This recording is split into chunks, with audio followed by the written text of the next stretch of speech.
Cars.com Auto Review.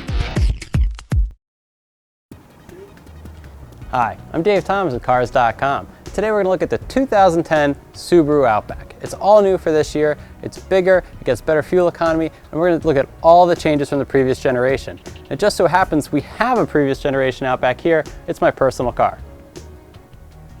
The 2010 definitely feels like a more substantial vehicle than the outgoing generation, even though it's only about 50 pounds heavier. Why is that?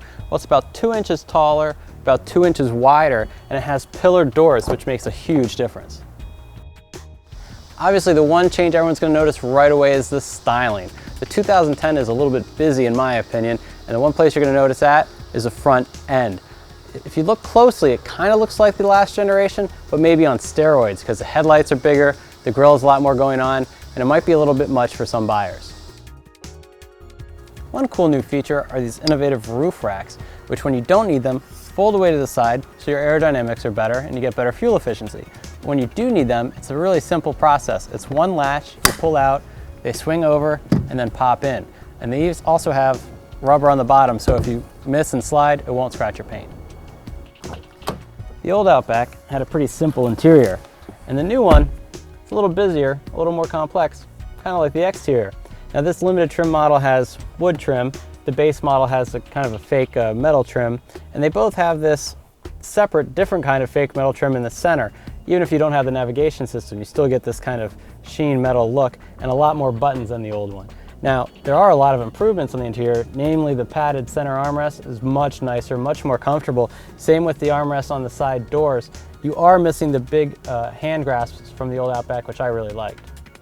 Now, the big benefit of the extra size of the 2010 is you get a lot more interior room too. You have more hip room, more shoulder room, and while legroom isn't much improved, it's okay because they've changed the seating position. You're kind of sitting upright, whereas in the old model, you would kind of be slung back like you're driving a car.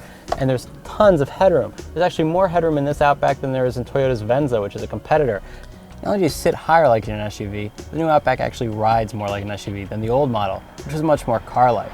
But that's not bad because the ride is a lot quieter and a lot smoother as well. They do sacrifice some handling chops that the old model had, this one doesn't, but the steering's very precise and it definitely outshines other cars in the class like the Toyota Venza. Cargo room was never a problem in the old model, but you still get more of it for the 2010, about 6 more cubic feet, and it is definitely bigger and more spacious, a little taller. I fit a huge armchair in here over the weekend, fit great.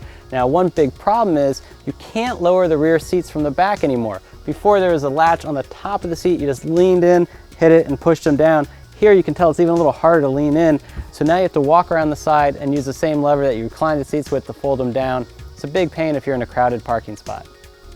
The 2010 is definitely more SUV than the old generation was station wagon, but that's not really a bad thing. And since you get such an improved vehicle with all these changes for very similar prices, I'm kind of thinking of trading mine in.